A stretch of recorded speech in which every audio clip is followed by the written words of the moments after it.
Clerk Sparks, are we ready? Yes, Commissioner, we are. Okay, let's get rolling. I want to welcome everybody to Public Works and Safety Standing Committee. Today is October 23rd, 2023. Before I call our meeting to order, do want to announce that some of our committee members, staff, and public are attending remotely as well as on site. All participants that are remote, please mute your phones when you're not speaking to avoid background noise. And during the meeting, please make sure you announce yourself by name and title when you speak so the public knows who's speaking. And when you're speaking, please make sure you speak directly into the microphone so that our comments are heard and recorded for the record. This is critical given the number of remote participants, and it's also guidance from our Kansas Attorney General. The public is allowed to participate by Zoom or submit comments by email prior to the meeting, and those comments will be included in the record of the meeting. The public can also indicate their intent to provide remote public comment by contacting our clerk by 5 p.m. the Thursday prior to the meeting, or have an opportunity to provide brief comments either by phone or Zoom from the 5th floor conference room here in the municipal office building. And I will now call our meeting of Public Works and Safety Standing Committee to order and ask our clerk to call the roll, please. Roll call. Groneman. Here. Kane. Markley. Here. Johnson. Commissioner Johnson, you're muted. Here. Thank you. Ramirez. Bynum. Here. We have heard that perhaps Commissioner Ramirez will be delayed and should be joining us here pretty soon. We do not have revisions to our agenda this evening, and we also don't have any minutes to approve. With that, we have one item on tonight's agenda, and that is a presentation regarding services, duties, and responsibilities of community corrections. And I have Mr. Philip Lockman. He is our Director of Community Corrections, and he's here to make this presentation, and we really appreciate it. I will say that I'm sorry Commissioner Ramirez is going to be late. It was his request to have the presentation, so we'll just have to direct him to go back and watch it once it's recorded, but we're still happy that you're here and happy to have you bring the presentation. Thank you, Commissioner. I'm Phil Lockman, Director of the Department of Community Corrections. Part of the reason for this also is that traditionally, the Department of Corrections, we have to file a report for adult and a report for juvenile yearly. It's just basically goals and objectives and some outcomes, but unfortunately, the way they structure it, it's in an Excel format. It does not print worth a darn, and it just looks horrible. So I apologize for that at the onset. This report is just more of an FYI for them. They have all the numbers already and a lot of the information, but it's more of us doing it. And traditionally, the mayor has signed off on that. Just as noticed that that he had seen it and read it. The mayor felt like that he wanted this to go in front of the commission. It's not really an approval. It's more of just you being able to see it and get some questions if you have over it. Start off with, I'll just quickly describe the Department of Community Corrections. We have about 55 employees, 4 divisions. We have an adult services division that handles adult felonies. Also our drug court, our two drug courts, and our behavioral health court. We have programs, and they're the ones that supply the staff for the drug courts, but also our cognitive education and other programming. We have pretrial house arrest, which they provide electronic monitoring for adults and youths to get them out of detention. Also, they do pretrial supervision, bond supervision, and case expediting, where they actually track every offender that's in the adult jail, knowing why they're there. And that sounds strange, to think that you might not know, but when you have 500 plus offenders in the jail, it's not easy to quickly ascertain why are they there actually. Because about 80% of them are there for more than one reason. And that's the reason this jail can get stagnant, because you have external bonds or holds from other counties, other states, interstate compact, state parole. And then we have our youth services, and they provide supervision to youth under our supervision, but also we're responsible for the youth in the correctional facility and their parole out of the correctional facility. So I'll kind of start off with the juvenile report, and I'm just going to kind of just go over generalities on it. But some of our goals were to implement restorative justice more effectively in our district, and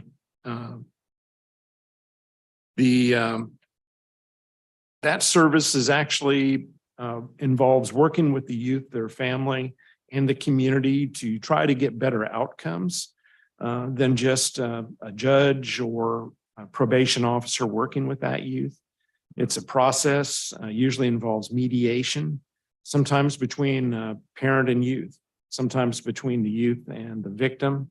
Although that's a tough one sometimes because there's a lot of hard feelings out there when a crime's been committed. And also, so we've gone through the process this last year. We've actually got staff certified in mediation through the state Supreme Court. Also, parent adolescent mediation. And we've, for years, we've been involved in the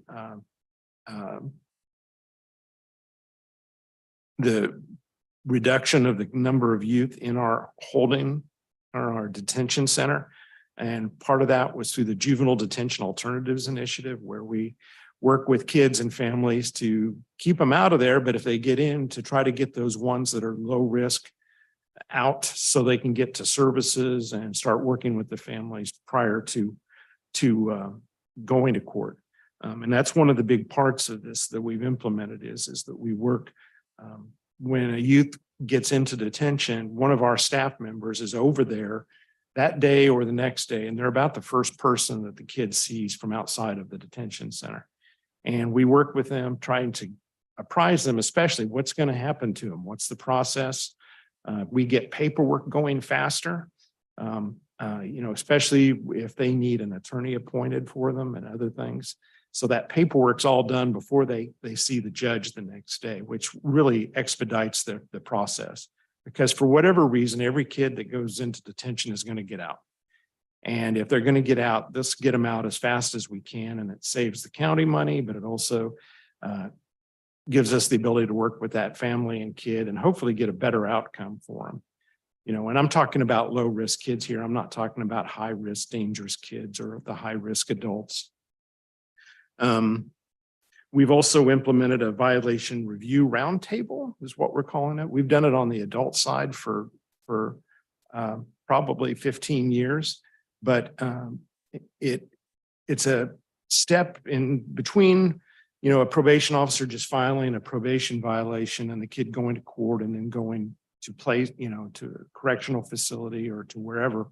What this is we get a group of our staff together with people from district court, service providers, drug and alcohol providers that we have on staff, and mental health people. And we try to say, is there another thing that we can do here? We're not talking about a kid that has a new criminal offense that's a felony, but we're talking about kids that aren't going to school, they're testing positive for drugs, they're not following through, or sometimes it's the parents aren't following through. We don't have much coercive action with them, but we can sure bring them in and try to talk to them and talk about the kid and what they need. And so we've implemented that this year. We've had 2 of those sessions and they've gone well. And I know we've got a couple more planned in the next couple of weeks.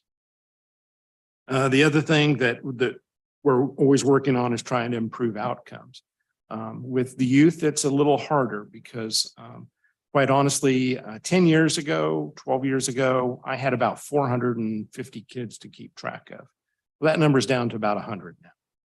And district court has some too. And so what's happened is that those low risk kids that we did more harm to them than good, than good. I'm talking about the shoplifters and things like that. Instead of being locked up and going through the system, we've got other ways to deal with those kids to try to keep them out. But the kids that we have now, there's some there's a high level of trauma, high level of drug addiction, mental illness. And so they're a real rough bunch to deal with at times. And so they're the ones that a lot of times that would have gone to a youth correctional facility. In the past, it was not uncommon for us to have 80 to 90 kids, maybe 100 kids at one point in the correctional facility in Topeka. Well, now that number is closer to 30. And believe me, those kids need to be there, generally speaking. They're the higher risk kids that need that structure and to get some services at the state level. And so we're trying to improve our outcomes, but it's really tough when you talk about those kinds of kids. And so, the programs that we've implemented, the restorative justice, mediation, the family intervention. We also do parenting education out in the community, and we partner with some sub-grantees that we have, Heartland 180, Connections to Success, JEGNA. We have the case expediting portion, like I had said, about us going into the facility and trying to get the case moving. But we also do day reporting. And what that is when a youth is suspended from school, they come to us. And so we provide an environment where we're working with them, not just busy work where we're giving them stuff to draw, but we actually we have cognitive education people that go in and work with them on working on their issues and their problems. And also we call it MRT, moral recognition therapy, which is a way of dealing with people and kids. It's been found to be the #1 most cost-effective outcome in working with offenders. And you basically talk to them about, an example, if the boss comes over to your lathe and starts yelling at you because you're doing it wrong and you just throw your stuff on the ground and walk out. Well, we take that situation and say, well, okay, what are the other alternatives to that? And you do it in a classroom setting where the other kids or the other adults, kind of have those same bad thinking errors. They think, well, heck, I'll just walk out. I'm done. Well, that doesn't work too well in real life. And so it's a good process that works them through it. It's stuff that a lot of people go through when they're kids, quite honestly. When you have parents that set structure and rules and are role models, you're seeing that on a daily basis. Or you do it because you're working and other things. But a lot of these kids and these adults just have not had that experience because their homes were non-existent at times, or there were so many issues, drug and alcohol addiction or criminality going on in the house that it's our second swipe at them to try to get them some of that, what we would all call practical knowledge, you talking about, how to get what you want, but in a positive way, as opposed to, acting like a fool, generally speaking. On the adult side, the report, it's a little bit shorter, but, one of the main things with the Department of Corrections was they want us to achieve or maintain a 75% success rate. And success rate with the Department of Corrections through the Community Corrections Act is defined as not going to prison. And so if someone goes to prison because of a revocation from probation or they have a new criminal offense, that's considered an unsuccessful. And so just as an example, when I came here in 95, our failure rate for adults was about 65% went to prison. And today, 80% don't go to prison. And, I think that's worked out. I can't imagine that getting much higher than that because the people we deal with and, and quite honestly, we're in the services in the field. So a lot of those initial people already just went straight to prison from their offense. The ones that really are the violent, dangerous people. We get a couple sneak in once in a while, but that's made an enormous difference. Those outcomes in that, in an amount of offenders sitting in the jail waiting to go to prison or waiting there because of a probation violation are drastically down from years ago, what we used to do. We've always, and I haven't seen the exact numbers this year, but in the last 5 years, I know Johnson County and Sedgwick County, our numbers, we've outperformed Sedgwick and Johnson County on that number by at least 3 to 8%. Sedgwick County by about 15%.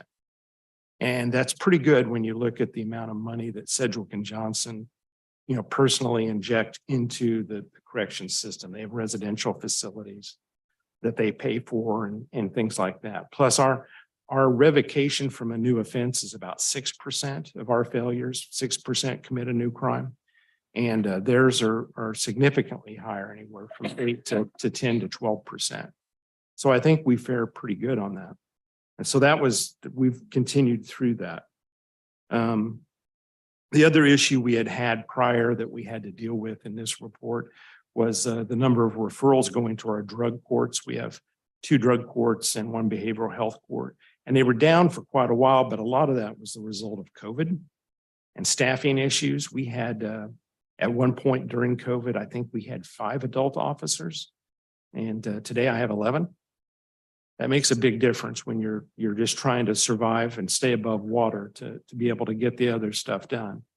But the big reduction in or the improvement in our success rate, a lot of that's tied into the drug courts and the behavioral health court.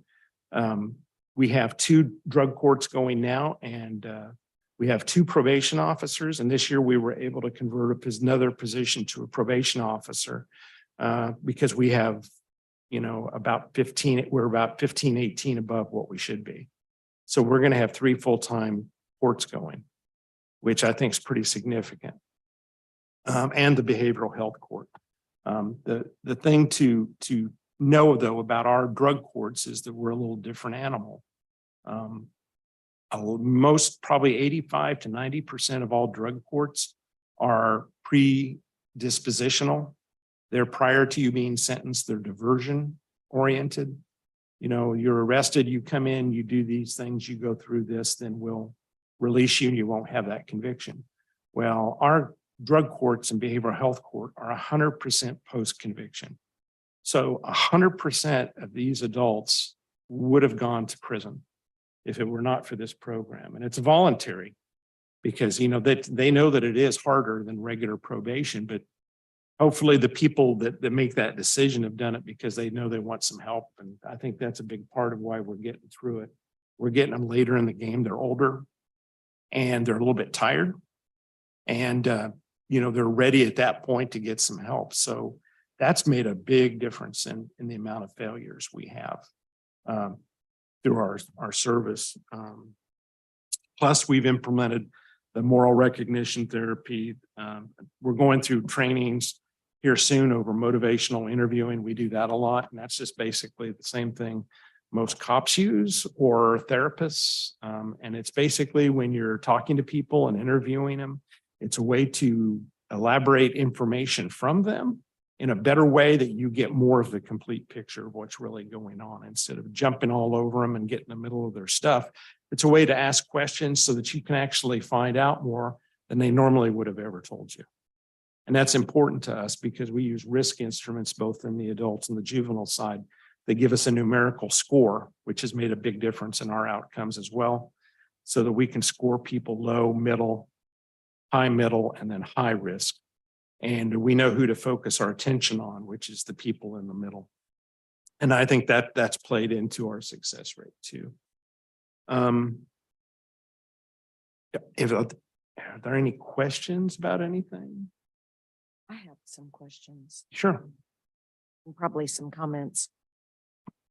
So your community corrections kind of comprises juvenile, adult, probation, correct? And kind of auxiliary, these other services. I don't want to misspeak. Are there more departments that are actually within community corrections?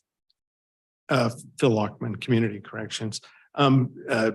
We absorbed pretrial house arrest, which they have 10 staff. I provide 1 grant employee that's a surveillance officer for youth, but 9 employees there are all general funded. And we manage that department too. Brenda Likers, the administrator of it. And I think that's. So how many employees is it? I mean, I We- think it's fairly big, isn't it? We have 55, Total. give or take. And plus we have, we're probably 85% grant funded. But trying to think.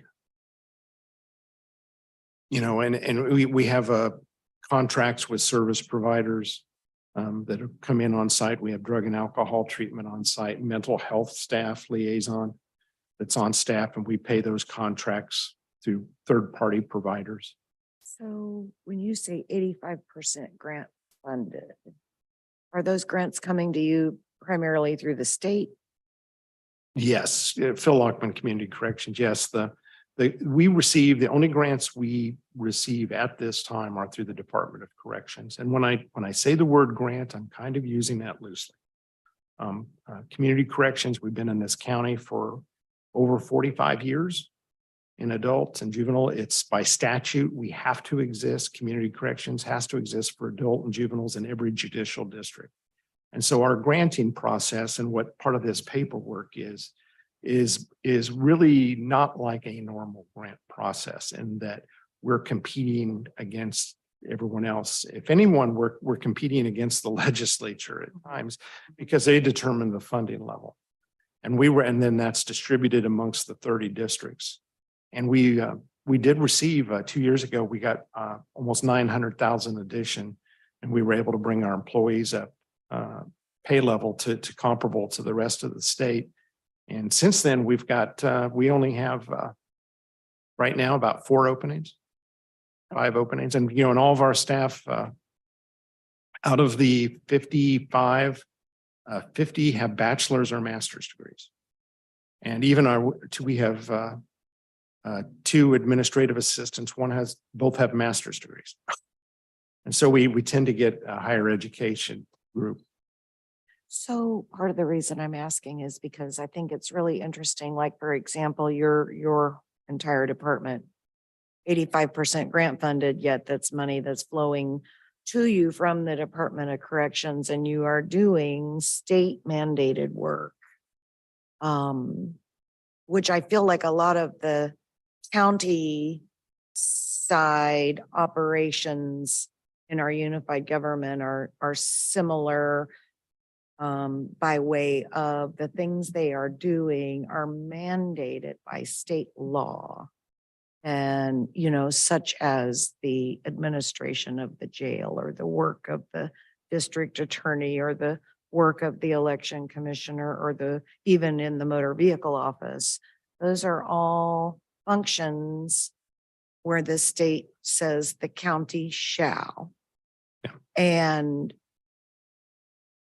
the question that I was going to ask just was, you might be another example of a county department that is funded by county tax dollars doing state mandated work, but I'm glad to hear that it's possible that only about 15% of your budget is coming from a local tax dollar. I don't want to misspeak, so I would ask you to clarify that. Yeah, Phil Lockman Community Corrections. Yeah, I guess, how would I phrase that?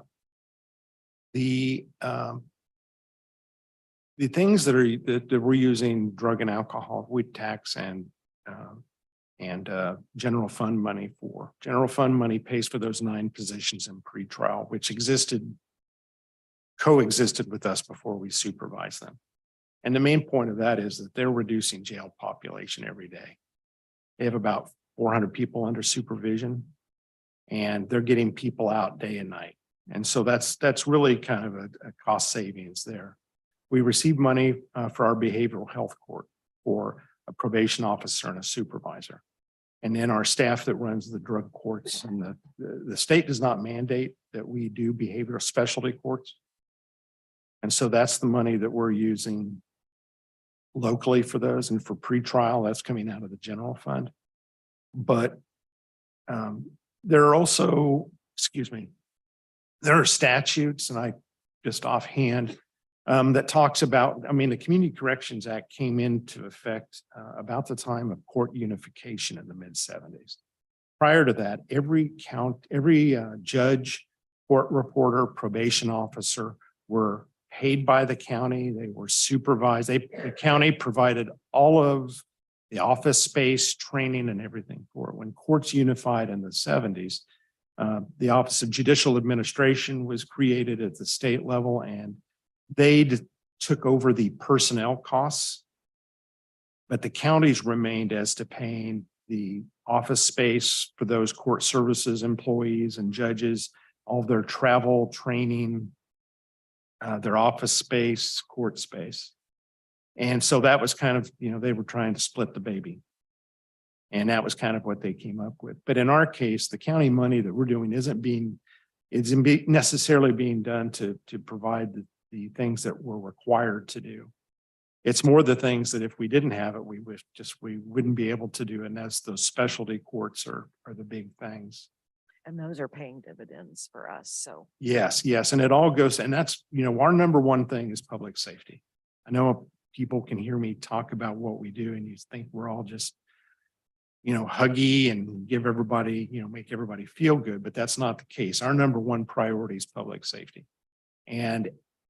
But the thing about public safety is that sometimes you decrease public safety by sending some people to prison and some kids to correctional facilities because they don't need to be there.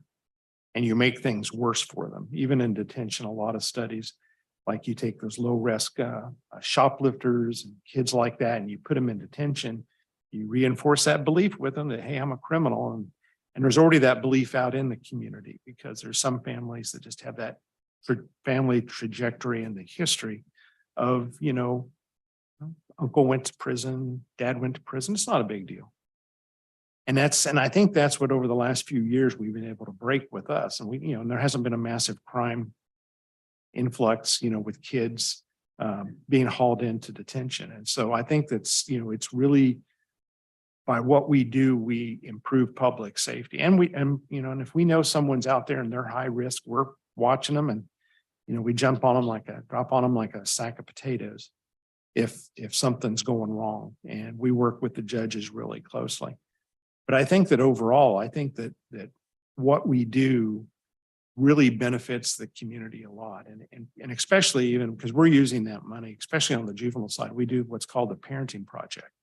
And we work with our community partners and we're providing education to parents that aren't even in the system and the kids that aren't in the system and talking to them about how to deal with those strong-willed kids that don't want to respond to them and those kinds of things. And so we're really getting involved in a lot of areas that really, the Department of Corrections probably wouldn't be too sold on if they, really got into it because they think that, their prevention and those kinds of dollars just aren't that high on their radar. But I think that the services that are provided, and it's every place in the county. I mean, but you can look at, like I said, Sedgwick and Johnson County. Johnson County probably puts $8 million of general fund money into their correctional facility and their services. They provide services that are, but like I said, they haven't gotten the outcomes either. So, money's not the answer to everything. It's quality of staff, quality of education, training, and working with people and really holding people accountable, both the offender and our staffs. I appreciate that very much. Are there other comments or questions for Mr. Lockman? Clerk, is there anyone online from the public that wants to comment? No hands are raised. And anyone appearing here in person that wishes to make any comment? Okay. Thank you so much for joining us and giving us the information. It probably should be annual. I really appreciate it. And it was information only, and it is the only item on this agenda. So that concludes this meeting for tonight. And I would take a motion to adjourn Public Works and Safety. Barclay, so moved. We have a motion and a second for adjournment. Roll call, please. Roll call, Groneman, Kane, Markley, Aye. Johnson, Aye. Bynum. Aye. Motion carries. Thank you. Public Works and Safety is adjourned, and I will turn it to Commissioner Markley for Administration and Human Services. Thank you, Tom Groneman. Have a good night.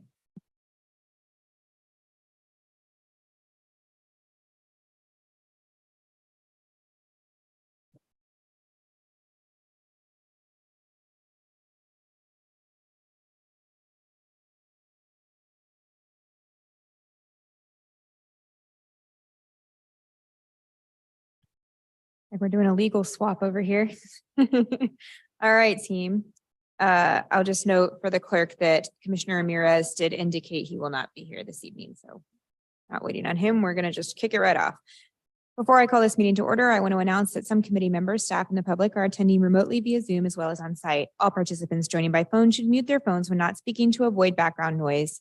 During the meeting, please make sure you announce yourself by name and title every time you speak so the public that is observing knows who is speaking. When speaking, be sure and speak directly into a microphone so that all the comments are heard and the record of the meeting is accurate. This is critical given the number of remote participants and is current guidance from the Kansas Attorney General. The public is allowed to participate by Zoom or submit comments by email prior to the meeting, and those comments will be included in the record of this meeting. The public may also indicate their intent to provide remote public comment by contacting the clerk's office by 5 p.m. the Thursday before the meeting. The public will also have an opportunity to provide brief comments either by telephone or via Zoom or from the fifth floor conference room of the municipal office building. I will now call this meeting of the Administration and Human Services Standing Committee to order. Would the clerk please call the roll? Roll call. Kane. Johnson. Here. Ramirez, we have an absence memo. Bynum. Here. Markley. Here. There are no revisions to this evening's agenda and there are no minutes to approve. So we go straight to item number 1, which is a resolution, International Holocaust Remembrance Alliance Working Definition of Anti-Semitism. It's an adoption of a resolution recognizing the growing problem of anti-Semitism in the United States and the International Holocaust Remembrance Alliance working to address those problems. And Irene is here. Irene Cadillo is here to present from the mayor's office. Welcome. Good evening, Madam Chair, Commission members, Irene Cadillo, Mayor's Office. We often tout we are the most diverse county, at least in the state, and often tout ourselves second or even 17th, depending on what list you see around the country as being the most diverse. We say that regardless of who we are and where we come from, we deserve to feel safe and welcomed in any place that we live, but especially here in Wyandotte County. The mayor and his office for months have actually been working with the Jewish Community Relations Bureau, the American Jewish Committee, known better as JCRB, AJC, Kansas City, to recognize the growing problem of anti-Semitism in America, but mainly in our metro area. The metro area we have many examples in the metro area of anti-Semitic incidents. And considering the international conflict with Israel and Gaza, we could not be more timelier of this request with our community. Several metropolitan area governments, the state of Kansas is nationally actually to date have adopted this definition. And today we request the committee adopt a working definition of anti-Semitism as an important education tool to bring awareness as well as assist with education of this important issue. I'd like to thank the legal department along with J.D. Rios, the mayor's government affairs and policy liaison, who's worked with Gabriella Geller, the executive director of JCRB, ACJ, Kansas City, and she's here tonight to actually address the importance of this resolution for our community and answer any questions that you may have. Committee, please welcome Gabriella.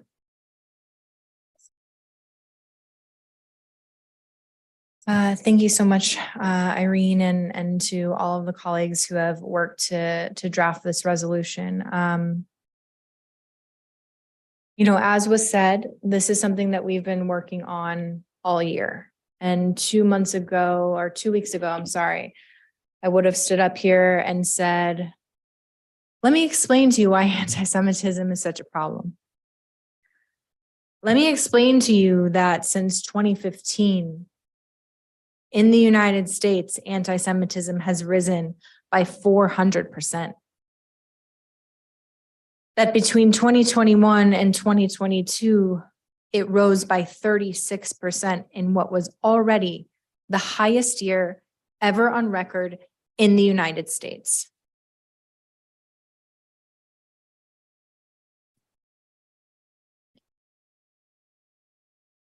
I would have said to you that our community feels scared.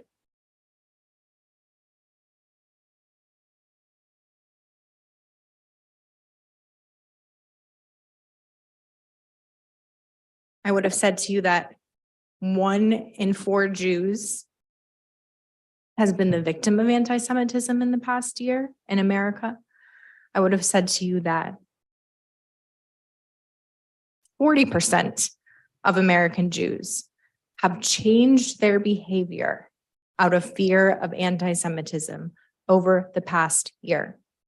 That means not wearing Stars of David, not wearing yarmulkes, not going to synagogue.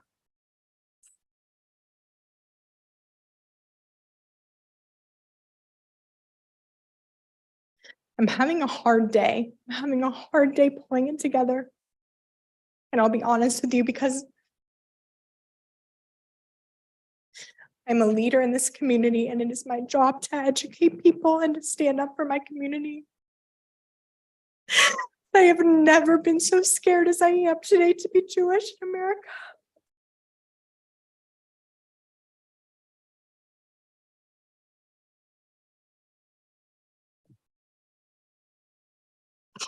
What happened 2 weeks ago was the single largest massacre of the Jewish people since the Holocaust.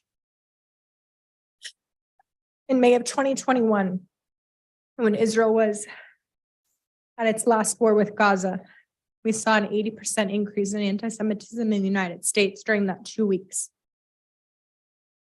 Videos of rabbis being chased down the street with cars, people going to restaurants and asking, who here's a Jew? Who here's a Jew? And tagging them. I can promise you, as an expert in this field, and I may not be at my most professional in this moment, but as someone who has been fighting anti-Semitism nationally for 8 years, what we will see coming out of this war is exponentially worse than anything we have ever seen. What we have seen over the past 2 weeks,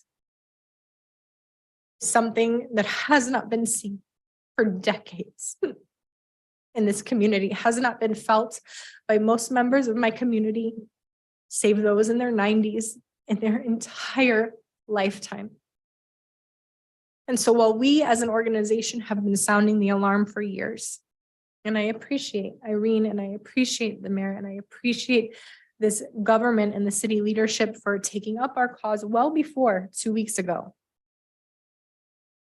I cannot express to you the importance of passing something like this now. What you're being asked to adopt is the International Holocaust Remembrance Alliance working definition of anti-Semitism. It is the only definition on record. It is the only definition adopted by any international body that includes 40 countries around the world, the EU, the OAS, the United States, federal government, and the state of Kansas. There is no other definition that is accepted by any international body. There is no other definition that is accepted by the majority, I'm sorry, not the majority, the entirety of the mainstream Jewish community. Every single American Jewish organization that deals with the issue of anti-Semitism endorses this definition. Why this definition is important to adopt on a municipal level? Number one, because of education. 1/3 of Americans don't even know what the word anti-Semitism means. They could not define it as Jew hatred or prejudice. The 2/3 of Americans who do know what it means most likely do not understand what the historical charges are, what the stereotypes are, what the tropes are, the code words, the dog whistles. They could be staring anti-Semitism in the face and not know it. That is what happens without education. It is a pervasive hate. It is a centuries-old hate. It has been called the world's oldest hatred. And it adapts and it evolves to fit whatever any ideological group dislikes. Without this education, we cannot fight anti-Semitism. Without a definition, we cannot fight anti-Semitism. We may all agree we're against the hatred of Jews, but unless we have a definition that we all agree upon, that means very little. So what will this mean in the context of a municipal government? Number one, it's an important opportunity for us to educate our lawmakers so that you understand. And in this moment, especially so that you understand where that line gets crossed and where rhetoric veers from legitimate criticism of a foreign government's policy, which will never be called anti-Semitism, not by the Jewish community, not by anyone, and where that veers into anti-Semitic rhetoric that endangers Jews in this country and in this region. And so we've been doing this work. We've passed this year on 11 municipal levels. We've done this because we want to create relationships with all of you. Because we have seen the way the tide has turned. And we want you to understand. So sorry. We want you to understand. But the second way that this is impactful is through education of your law enforcement. I want to be really, really clear. Nothing in this definition criminalizes speech. There is no intent here to criminalize any speech. We are certainly not circumventing the First Amendment. Someone can say as many anti-Semitic things as they want. That is their protected speech. But if someone then attacks a Jewish person or a Jewish institution, and they have a history of posting this kind of speech, that's relevant information for your law enforcement agencies to know, to be able to identify whether that could have been a bias-motivated crime. As our community gears up for, unfortunately, the weeks and the months ahead, it is more important than ever that our law enforcement has the tools and that they have the education that they need to be able to identify when bias could be present.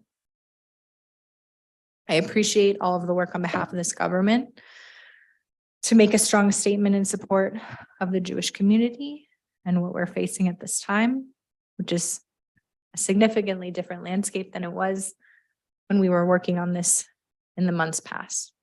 I'm happy to answer any questions whatsoever about the resolution or the definition. Thank you, Gabriella. And I just want to, I'm saying this, correct me if I'm wrong. For those that are watching the public, this definition, as well as maybe more importantly, some examples that illustrate what might fall under this definition can be found at holocaustremembrance.com. I'm looking at it right here, /resources. I'm sure you could also Google that definition and get the same information, but I think it's really illustrative and helpful to those who might read the words and not know what that looks like in context to go and look at those examples. I would urge everyone to do so. Commissioner Bynum has a question, I believe.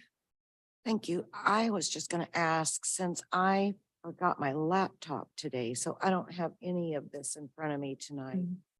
Can you read for us that definition? Can we read that into the public record, please?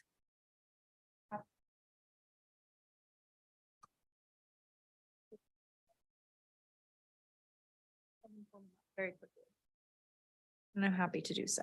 One thing that I'll also mention is that this definition is completely nonpartisan. It was originally crafted after years and years of work by several international entities, including the IRA, International Holocaust Remembrance Alliance, including the US government. It was first adopted under the Biden administration. And then it was used heavily, it was first adopted within the Obama administration.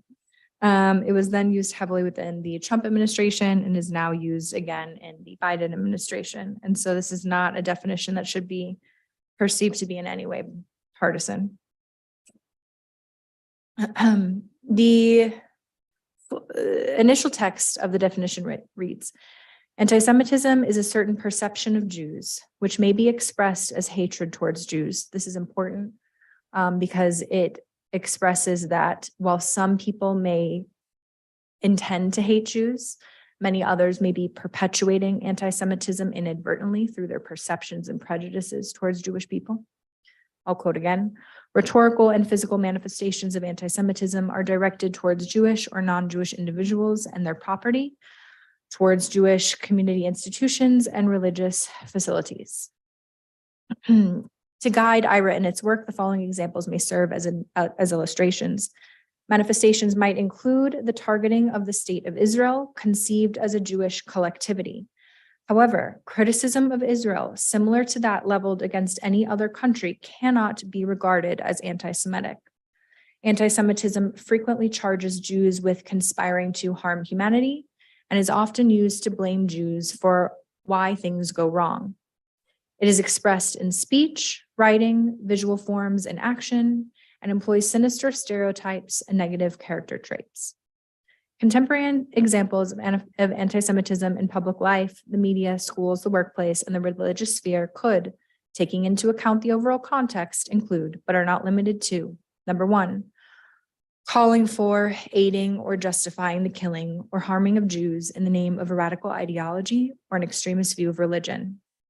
Two, making mendacious, demonizing, or stereotypical allegations about Jews as such, or the power of Jews as a collective, such as especially but not exclusively, the myth about a world Jewish conspiracy or of Jews controlling the media, economy, government, or other societal institutions. Three, accusing Jews as a people of being responsible for real or imagined wrongdoing committed by a single Jewish person or group, or even for acts committed by non-Jews. Four, denying the fact, scope, mechanisms, or intentionality of the genocide of the Jewish people at the hands of the National Socialist Germany and its supporters and accomplices during World War II, the Holocaust. Where am I? That's five, accusing the Jews as a people or Israel as a state of inventing or exaggerating the Holocaust. Six, accusing Jewish citizens of being more loyal to Israel or to the alleged priorities of Jews worldwide than to the interests of their own nations. Seven, denying the Jewish people their right to self-determination by claiming that the state of Israel is a racist endeavor, or as I'll add, that the Jewish people are the only people in the world that do not deserve their own country. Where was I? I think 8. Applying double standards by requiring of Israel a behavior not expected or demanded of any other democratic nation. 9, using the symbols and images associated with classic anti-Semitism, such as claims of Jews killing Jesus or blood libel, to characterize Israel or Israelis. We've seen quite a lot of that recently. 10, drawing comparisons of contemporary Israeli policy to that of the Nazis. 11, holding Jews collectively responsible for the actions of the state of Israel. Anti-Semitic acts are criminal when they are so defined by law. For example, the denial of the Holocaust or distribution of anti-Semitic materials in some countries. Criminal acts are anti-Semitic when the targets of attacks, whether they are people or property, such as buildings, schools, places of worship, and cemeteries, are selected because they are or are perceived to be Jewish or linked to Jews. And anti-Semitic discrimination is the denial to Jews of opportunities and services available to others and is illegal in many countries. Much. Mhm. Are there other questions? Are there any comments, clerk, from online? No hands are raised, no comments were received. Any comments from persons here in person? I want to say thank you also to the mayor's office for this initiative. I understand it was started well before now, but obviously timely both in that the war is going on in Gaza, and also there was some news coverage today of a candidate for one of our seats here on the commission who made some comments that may well fall under this definition. So I think it would serve everyone well to take a look at this that definition in the days and weeks to come. Commission, this is an action item, so I will be looking. Second, Bynum. I have a motion and a second. Roll call, please. Roll call, Kane. Johnson, Aye. Bynum, Aye. Markley. Aye. Thank you so much. All right. That takes us to item number 2. Second item is approving the adoption of a resolution or ordinance to approve a local tobacco retail license and amending an existing section, adding new sections to the Code of Ordinances. Wesley McCain is here to present.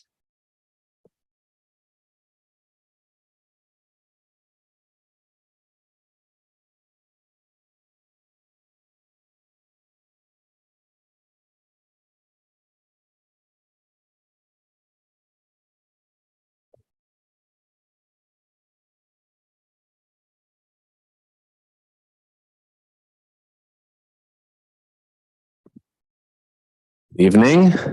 My name is Wesley McCain.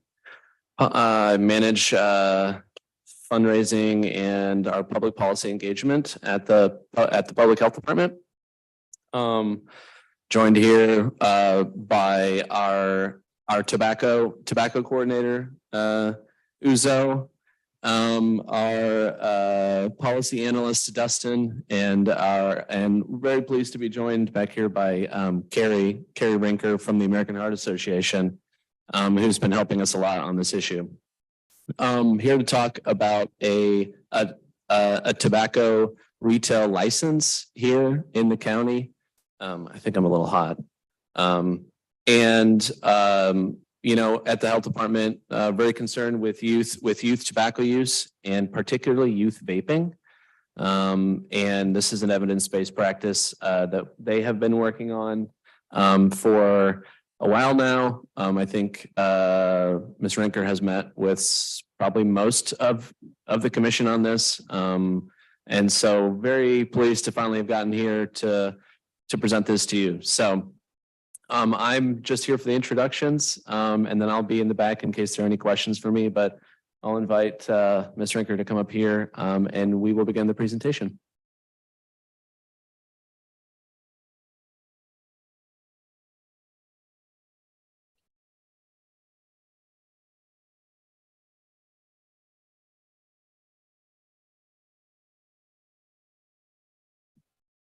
So hello, everyone. My name is Uzo, just as Wes stated, and I am the tobacco program coordinator at the health department. I'll be giving background as to what the public health implications of this ordinance will entail, and also some data to show how urgent this matter is as well. To give an overview of what this tobacco retail license would come with is that it will provide a municipal regulation code over tobacco sales and tobacco purchases, not just tobacco products such as cigarettes, but even e-cigarettes as well and vaping products. So not just for the gas stations, but also for the vaping shops. It would also create a solution to curb the access that youth have in our community to tobacco products, especially legal access, which could imply public health protection over time and also reduce the potential of lifelong addiction. Lastly, it will hold retailers, specifically the store owners, accountable for any illegal tobacco purchase that's happened within their building. And it will not hold accountable a clerk that's making minimum wage that might be innocent to whatever the policy would be, or even the youth who bought the tobacco product. So we had a broad range of support as we were looking for endorsement for this policy, not just from local county organizations, but also from state and national organizations. Just to highlight a few of the local organizations, we had endorsement from the Wyandotte Behavioral Health Network, the KU Cancer Center, even the school district in Bonner Springs and Edwardsville, Young Women on the Move and Thrive. And for our state and our national endorsements, we received endorsements from the American Lung Association, the American Heart Association, and also the Kansas Black Leadership Council. To provide some background as to the tobacco prevention efforts that has been made before this year, The unified government did partner with other organizations to form this policy called the Tobacco 21, otherwise known as the T21. It was passed in 2015, in which we were the first community out of the whole state of Kansas to do this, to raise the legal minimum age from 18 years old to 21 years old of sale. And after we passed this, 20 other Kansas communities adopted this as well. And it led to state ordinance alignment and also federal from the FDA alignment in 2019. And in 2020, the commission decided to act upon this by ensuring that the youth that bought the tobacco product will not be penalized or charged for buying it, but rather the store owner will be penalized or charged for buying that product if they were underage. To move on to the youth tobacco use and how this also ties to like some of that history as well. Nationally, there has been a survey conducted that said that the average age that someone tries a cigarette is 14.5 years of age, which is obviously a teenage age, but that 88% of people who have ever tried a cigarette has done so by the age of 18. However, when we narrowed down the issue to the state of Kansas, a 2019 survey did see that at least 25.8% of Kansas high school students have used a tobacco product within the last 30 days.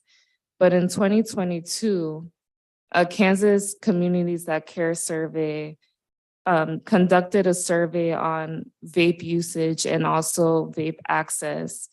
And almost 15% of the youth said that it's very easy here in Wyandotte County to get a vape product, which is very close to the state average of 13.97%.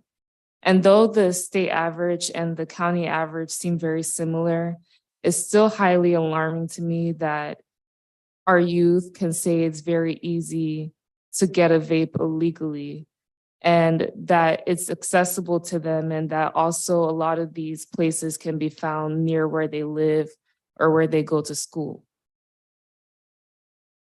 This ties into my next slide in terms of where we fall as Wyandotte County with the county health rankings.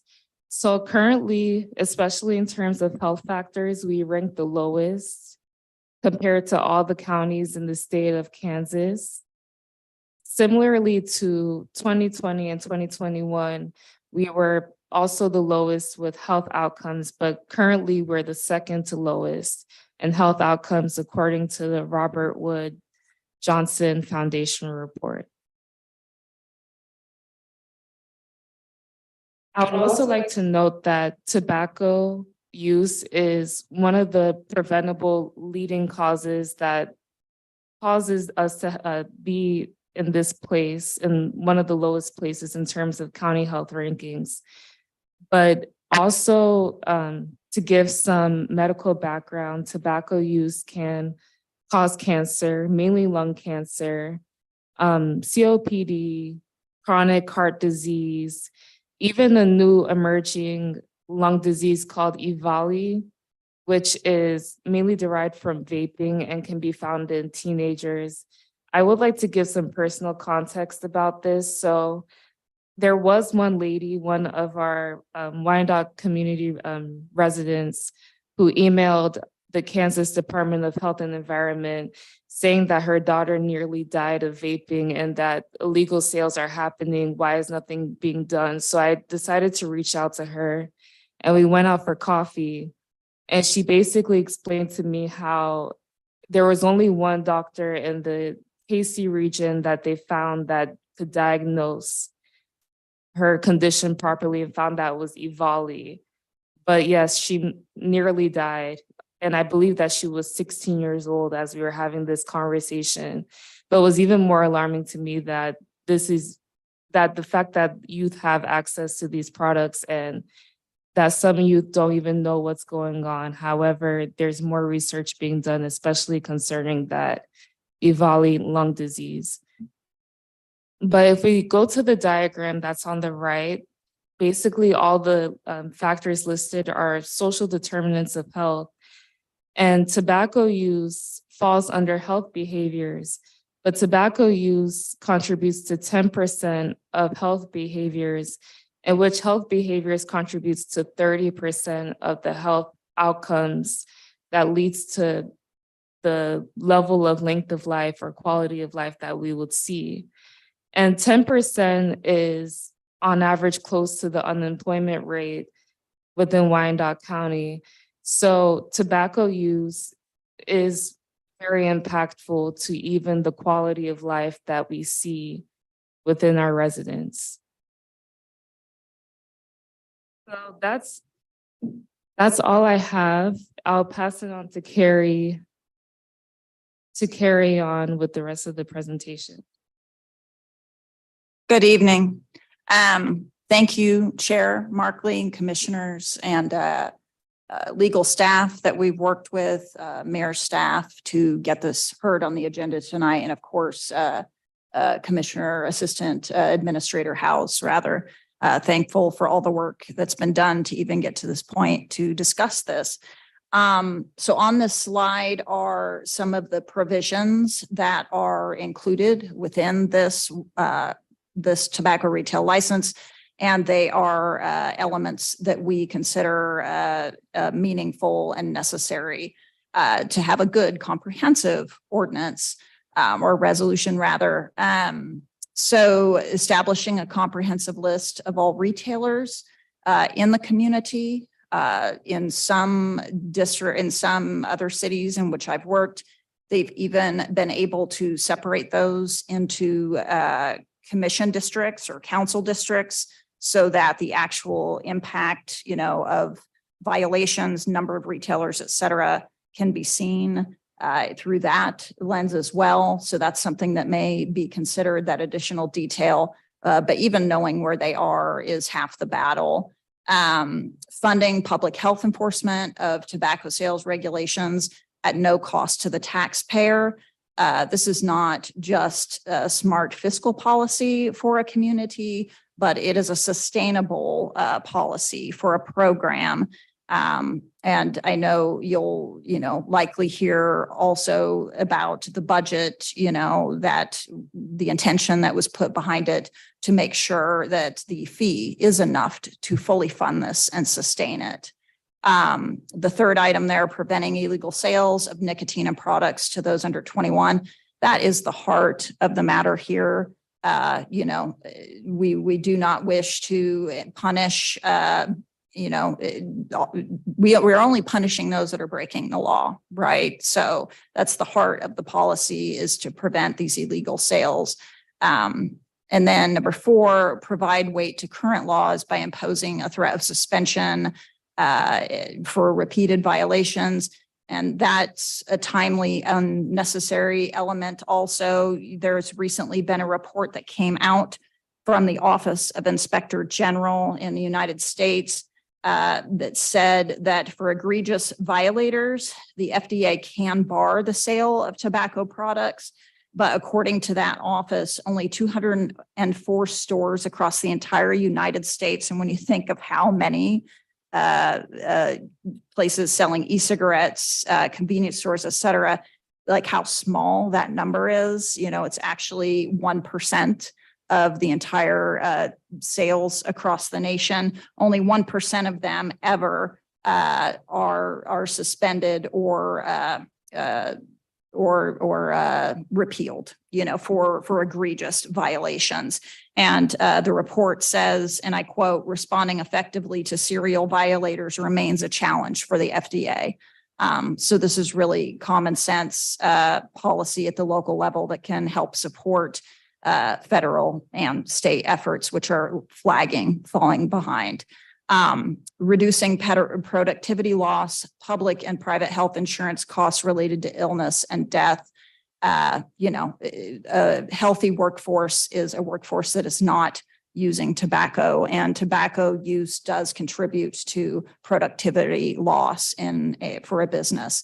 And then finally, impacting public health through prevention, responsibility, and accountability. And that's, again, the three things that we're going for here is, prevention by preventing, future people from lifelong addiction, ensuring accountability in the retail sales environment and responsibility. Next slide, please. So, many of these communities I've had direct interaction with and have been involved in these campaigns that are listed here. Wichita, Kansas has the longest standing license. That does predate me. That initial passage of that was before my time in advocacy. And even in Wichita, I do live there. But I did just become involved with updating it in March of 2023. And we specifically did repeal the youth penalty that was part of their original ordinance, which again, Wyandotte County has already done that. And we also strengthened the penalties on retailers for illegal sales. And that did pass unanimously in that committee from that city council. Also on there is Lawrence, Kansas. Again, unanimous passage in that community of establishing a brand new TRL in November that has many of the same provisions that you'll be considering this evening. Also, Newton, Kansas is on here. That did pass in September of 2019. I had only been working for the Heart Association for 1 month at that time. It is a smaller community outside of Wichita. Again, that did pass unanimously in Newton. However, since working on this, we did find out just here currently that tobacco retail license has been repealed by their city council. And I will share why, because I think it's very important for this commission to consider. The program itself was housed, the compliance part of that program was housed within the police department. And then COVID hit and they had trouble having police officers to do these compliance checks. I also question, I don't know beyond that, I don't know if there were other, circumstances that caused that repeal. But I would say that, they did have a $400 licensing fee in place, and the number of retailers in Newton I would assume be quite small. I don't know the exact number, but to have enough money to fund a program independent of the police department to shift that strategy was probably not feasible with those factors in place. That would be just me, trying to ponder, the factors that went into that beyond knowing that the police housing it there was not best practice, and it is not best practice for other reasons as well. A sustainable program will be housed within a health department. You have employees that understand the issue, that keep track of the evolving products of this issue, and that care about the issue and sustaining, such a program. So I think you can avoid that here. You have that in this ordinance. And also, I know, again, there has been a budget created that shows that the licensing fee that is being proposed is enough to fund a staff person within that health department. And that is just through the fee alone, notwithstanding any of the fines that may also come along with it, which would be additional funding. So anyway, I think you will avoid whatever did actually cause Newton to repeal theirs. Communities throughout the nation have passed tobacco retail licenses. Businesses are quite accustomed to a varied landscape of rules and licensing requirements. So this is nothing new, and why I think we've had unanimous votes and no opposition in any community in Kansas that has considered this to date. The highest licensing fee that we have found across the nation is $1,500. And I think Dustin will be going into the details. I don't want to steal his thunder or anything, but the fee that is being considered in this ordinance is half of that. So anyway, that is the extent, I think, of my slides. I think, do I have one more? Oh, that's right. There's a Wichita specific slide. Oh, sorry. Thank you. My kids have to help me with the TV remote at home. So it's really good that I don't touch those things anyway. The final slide here is just information about Wichita, because I do think it's a good case study since it has been in place for so long. And it is a large community as well. It was established in 94. The compliance rate has been good there, again, showing, that they're used to it and they're taking the checks seriously. And so they train their employees, which is the intent. As you can see, that is reflective in the smoking rate. You have 18.5% smoking rate in Sedgwick County. It's not broken down to cities. So that's the only difference here is Wichita, the checks are just done in the city and not the county as a whole. And Wyandotte is 23.2%, but I think it can make an impact. And that's what science and research also shows us, that it does make an impact on health. It is proven policy. I'll also point out just real quickly before I do pass it over, that you'll notice the number of compliance checks that have gone up and up and up, right? From 260 in 2018 to 450 in 2022. You can see there is no disincentive for businesses here. People keep getting licensed and keep selling these products. Unfortunately, I wish it did cause fewer businesses to sell tobacco products, but unfortunately, it is still extraordinarily profitable to do so. And it's exploding, the use of these products and everything. So no licensing fee dissuades businesses from selling these products, unfortunately. But with that, I'll pass that along. Hey, I'm Dustin Hare. I'm the policy analyst at the health department.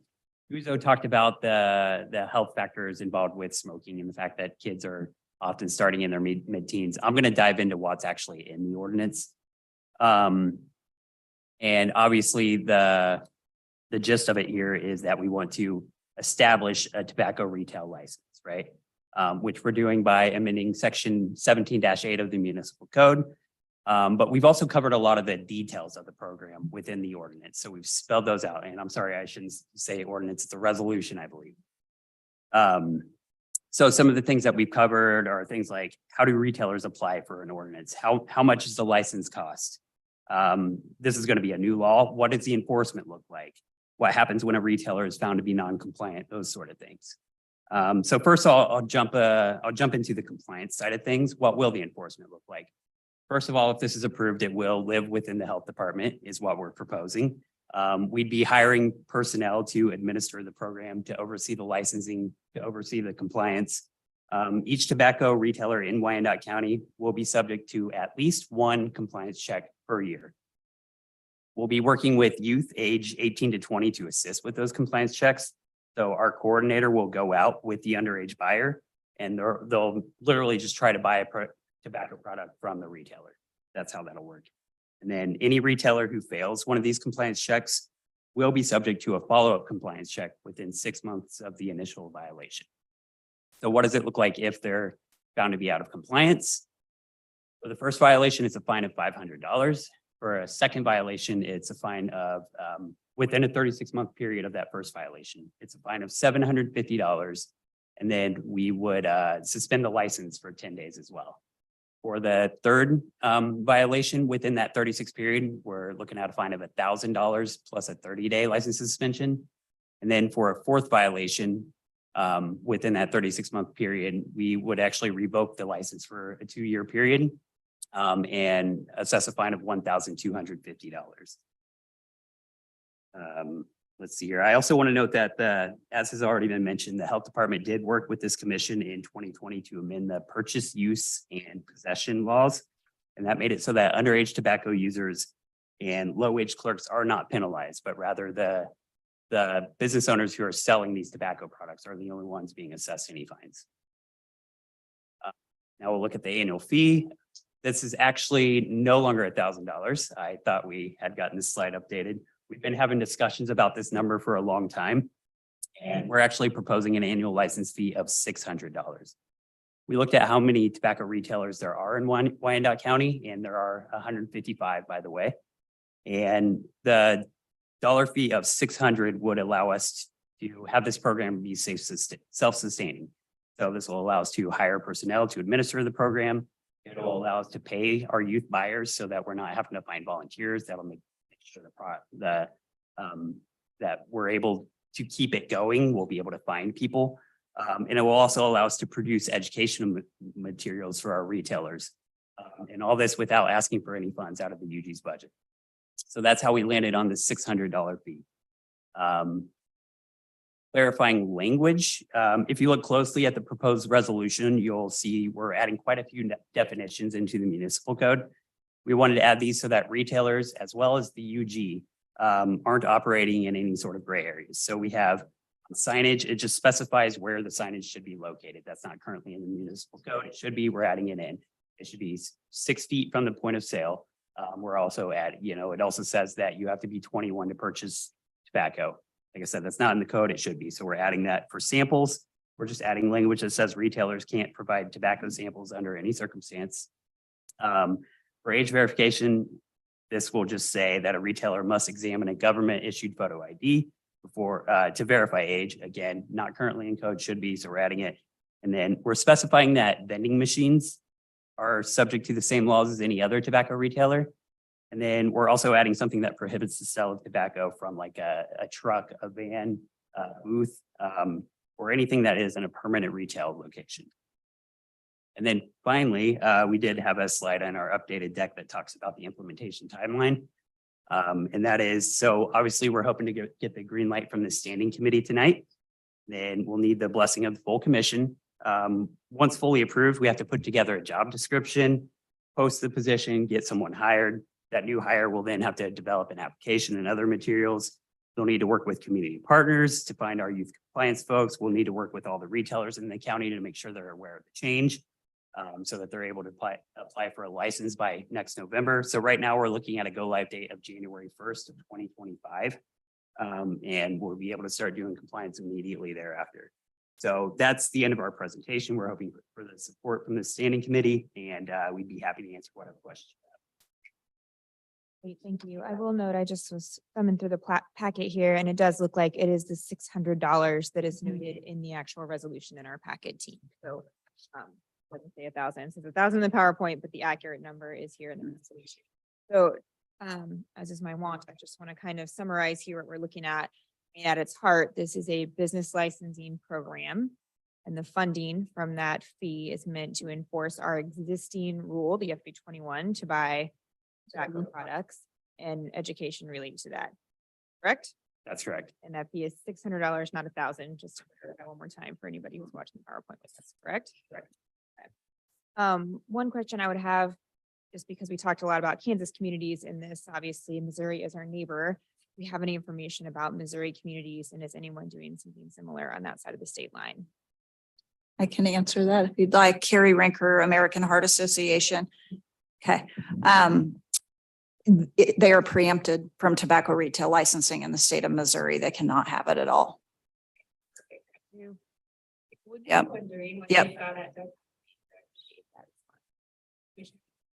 Thank you. Thank you. Ms. Ranker, I don't know if you remember August 16th at 3:53, you and I had a conversation over the phone where you pointed out I'd be the only one across the state of Kansas that wouldn't vote for this. I didn't like that conversation then, and I told you why, and I'll tell you why I don't support this.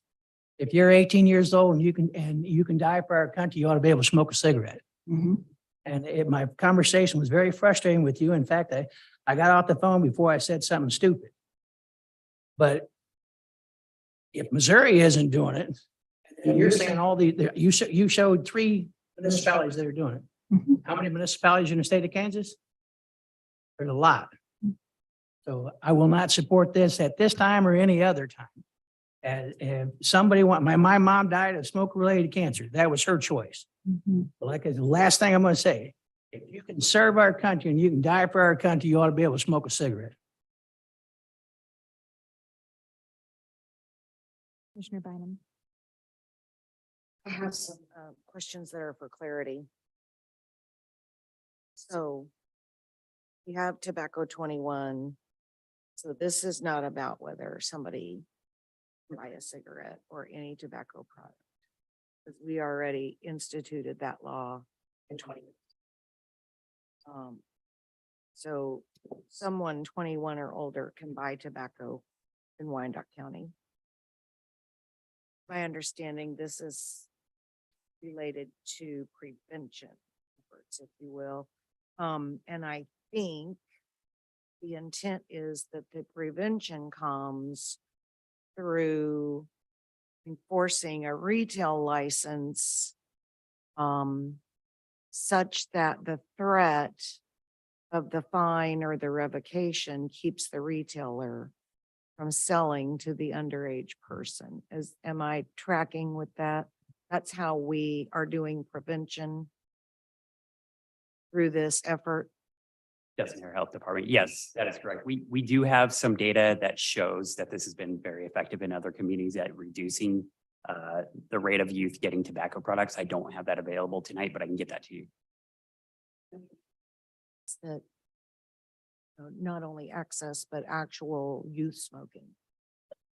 That it actually correlates with lower rates of youth smoking. And I don't, if you don't have that exact thing, that's fine. But that's the goal with the program. $600 annual times 150 retailers. If you get everybody signed up in the first year is $93,000. Great. But I doubt very much that that actually covers the cost of everything you're trying to do here. Not that I against taking in the $93,000. I just don't think that that's a realistic amount of money for running an entire program.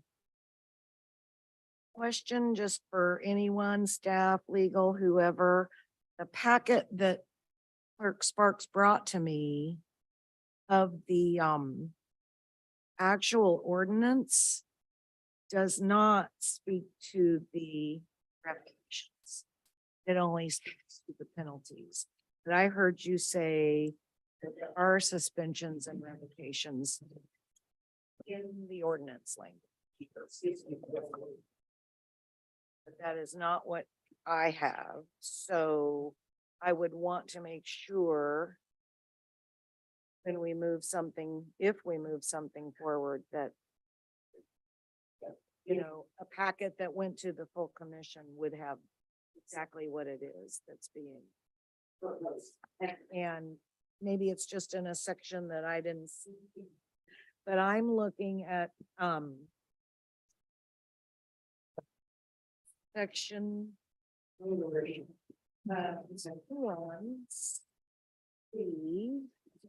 penalty. One violation of this section, civil infraction. Really don't know what section I'm in. Commissioner Bynum, may I speak or do you need to ask? Page of the printed document, if that matters. Thank you. Ross Stewart from legal. Yeah, The there you go. Suspensions are in section 17-13.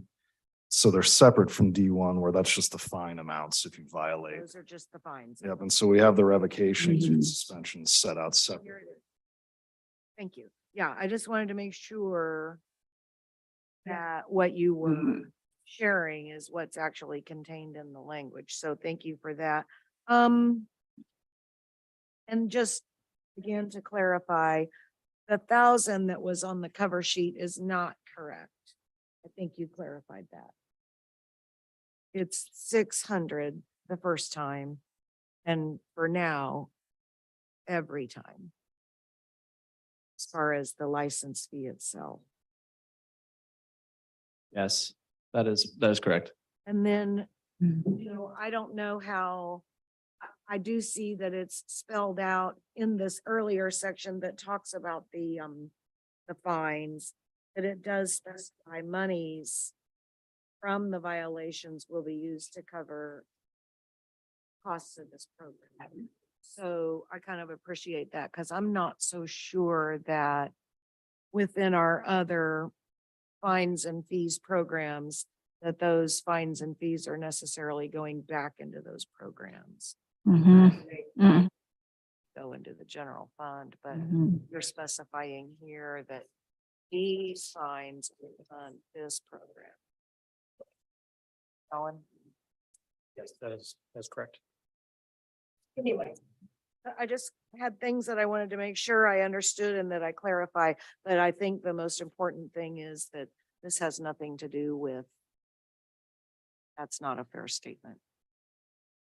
This is not about regulating an 18-year-old smoking because that's already illegal. This county. This is about regulating those who would sell to a person who is not old enough to buy tobacco.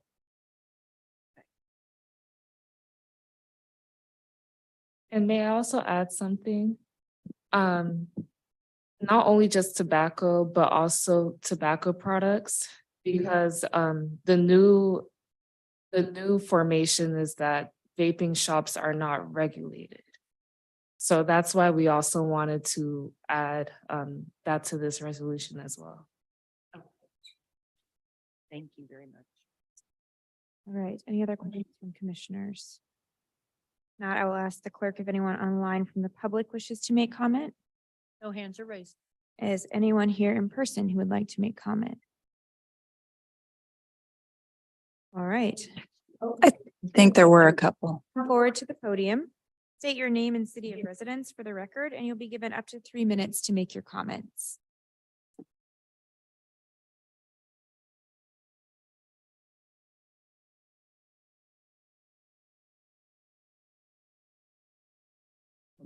Thank you. My name is Irvin Diaz. I am a senior at Harmon High School. I am grateful for the chance to support the petition for a local tobacco retail license and to speak out how the tobacco business has for a century targeted teens and historically unprivileged populations. Jill was recently forced to pay numerous lawsuits because of how they targeted kids and many of my peers.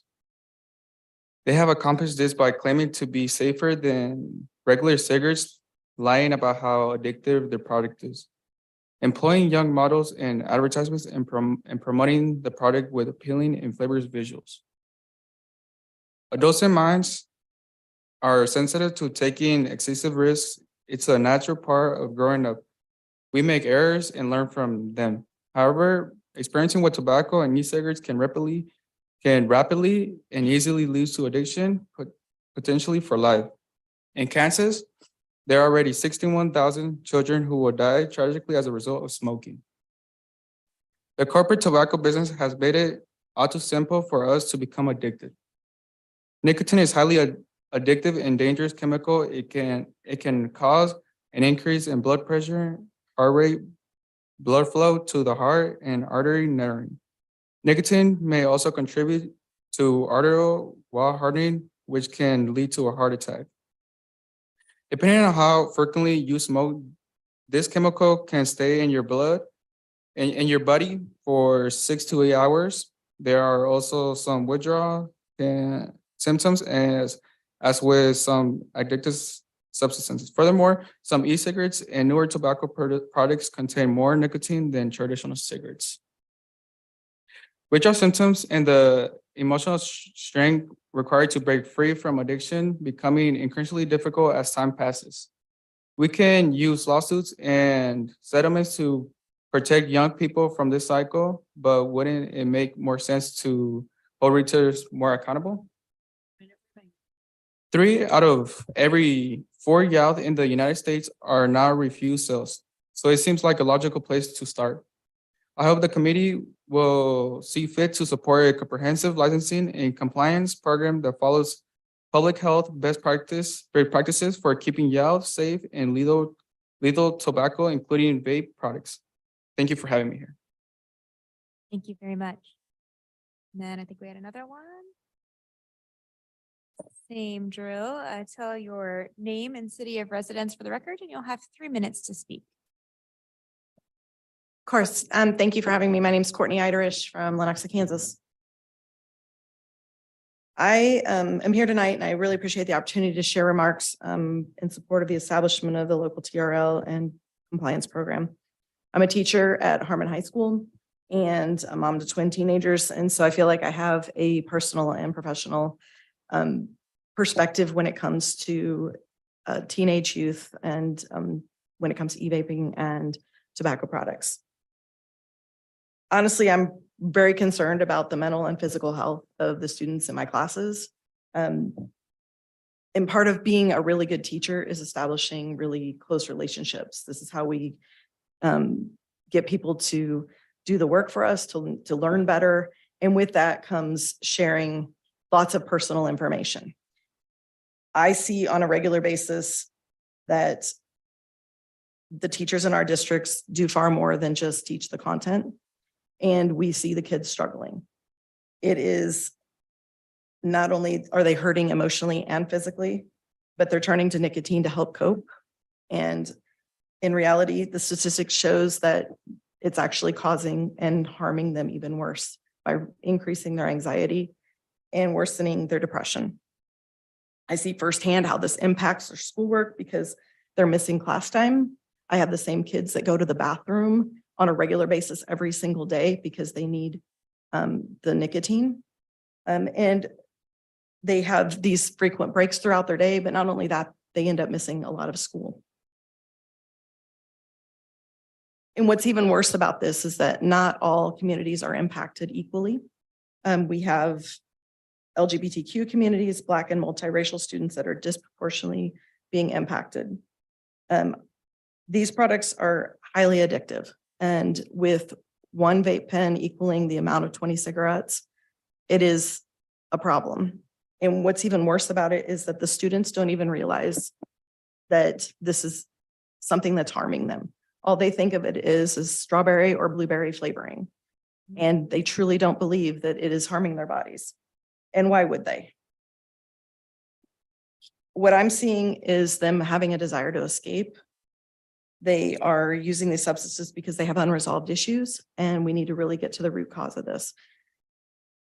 Because these are so accessible for them to get, the root cause really can be prevented with this particular resolution. It's time that we hold the retailers accountable for the illegal youth tobacco sales. And I ask that you pass this proposal favorably out of committee in consideration for the full commission. You are very well represented tonight. Anyone else? Go ahead. Commissioner Kane. Within 50 miles, what other municipality is doing this? All right. All right, Lawrence is close enough, but anybody else? I mean, folks in Johnson County, Gardner, any of those guys? Only Lawrence. Okay, only one. Anyone else from the public wish to make comment? Clerk, just to check one more time, did anybody else bring up online? No hands are raised and no comments were received. All right. Team, it is up to us now if we'd like to make a motion. Commissioner Bynum? To Commissioner Kane's point, it would be interesting to know if if any of our surrounding Kansas counties or municipalities are working on, is this in the pipeline in the metro? Because I mean, that's the kids at Harmon in particular, just right over to Joco. So I'd be curious to know if you know. If you don't know, that's okay. You can, or if you find out later, tell us. But I would make a motion that we move the tobacco licensing program forward to the full commission. Second, Johnson. I have a motion and a second. Roll call. Roll call, Kane. Johnson, Aye. Bynum, Aye. Markley. Aye. Vote is 3-1, the motion fails.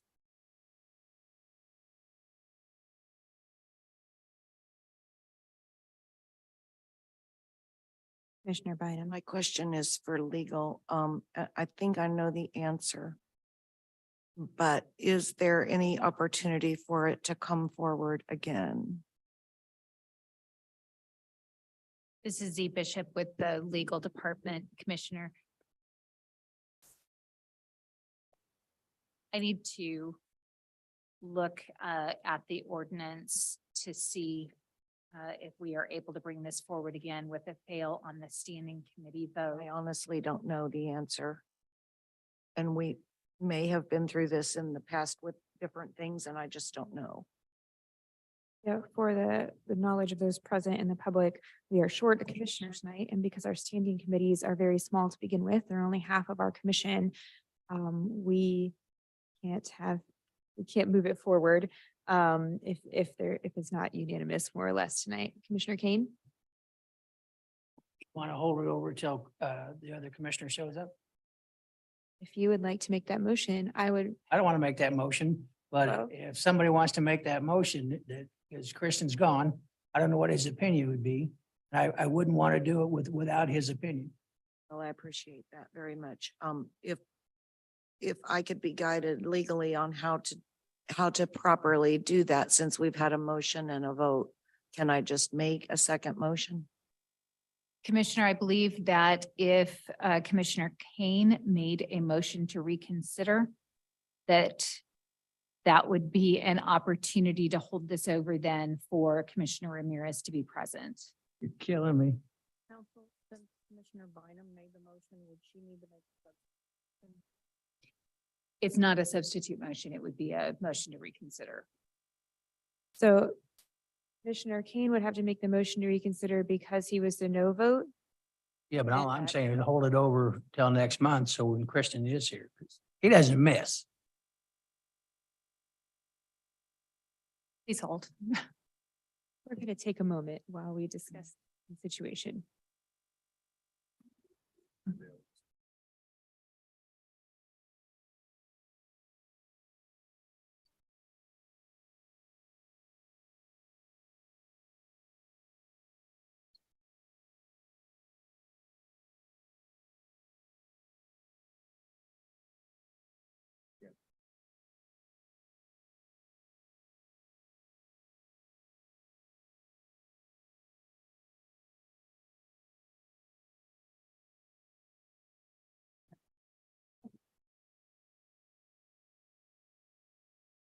Commissioner, on consultation with my colleagues, because Commissioner Kane is on the prevailing side, this would have to be a motion to reconsider that Commissioner Kane himself would have to make. And then if that motion carried, then someone else could make a motion to hold this over. Tell me what I gotta do. Sir, you would need to make a motion to reconsider the vote. Motion to reconsider the vote, what, and hold it over till next month? Well, so that would be a second action, sir. Okay. So yeah, all you would need Motion to to do hold is- this over. all you would need to do is make the motion to reconsider the vote. Make a motion to reconsider. Second, Okay. Bynum. Roll call on that vote. Roll call, Kane, Aye. Johnson, Aye. Bynum, Aye. Markley. Aye. Motion carries. Commissioner Bynum, I would like to make a motion to hold this item to the November Administration and Human Services Standing Committee such that we have a full committee present and available to hear the information and testimony. That's a motion. Johnson second. Roll call, please. Roll call, Kane, Aye. Johnson, Aye. Bynum, Aye. Markley. Aye. Vote is 4-0. The motion carried. Thank you. All right, so just to be clear, team, anyone that's interested in this item, it will be on the agenda again at November Standing Committee to be discussed again by this same standing committee at another Monday night meeting. Clear? Thank you.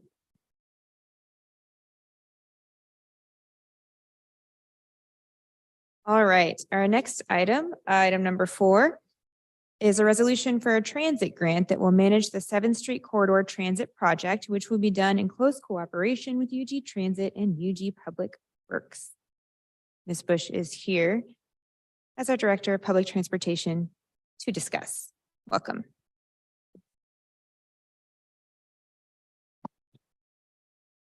Good afternoon, commissioners, or good evening. Desiree Bush, I'm the Unified Government Transportation Director and Before you, go ahead.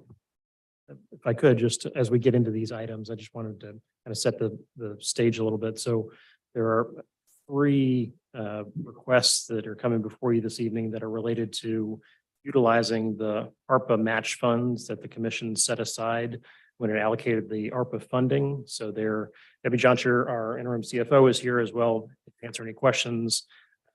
There's about 2.95, give or take, in that ARPA match funds that were set aside by the commission. So what you're seeing here this evening is the first three of the requests that would come to support utilizing a portion of those funds for matches for other grants that have been awarded to the UG. I just wanted to kind of provide a little bit of that context before we get into these three items.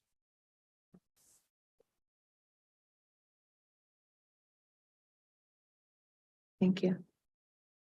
Which one is it? Okay. All right.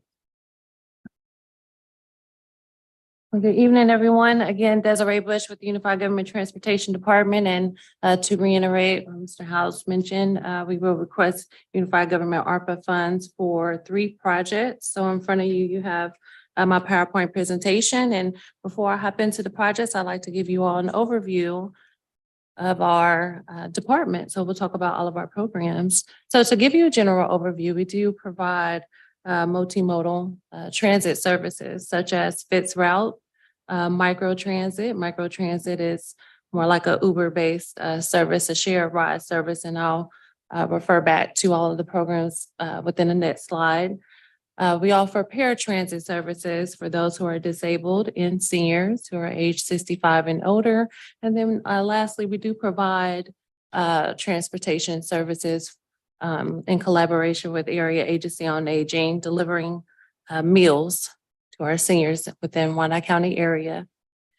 We do operate under the Ride KC regional brand, and we do collaborate and contract with Kansas City Area Transportation Authority, better known as KCATA, to provide additional services for our service area. So here we have a list of all of our programs, and I'll go more in depth of each program. So Ride KC Bus, that's for our Fitz routes. The Unified Government Transportation Department provides services for 5 routes within Wyandotte County.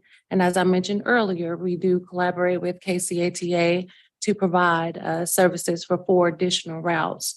So we have 9 Fitz routes here in Wyandotte County.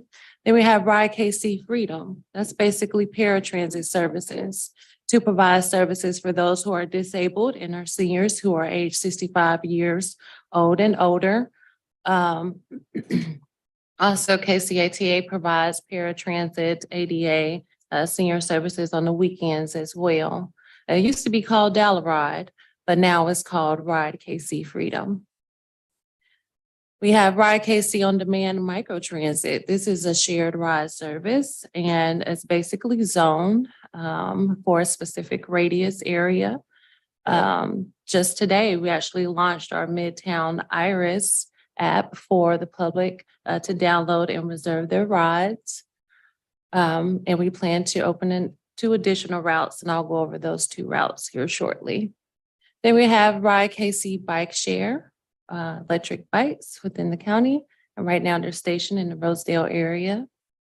I mentioned earlier, we provide services in collaboration with the Area Agency on Aging as we do deliver meals to our seniors here in the county.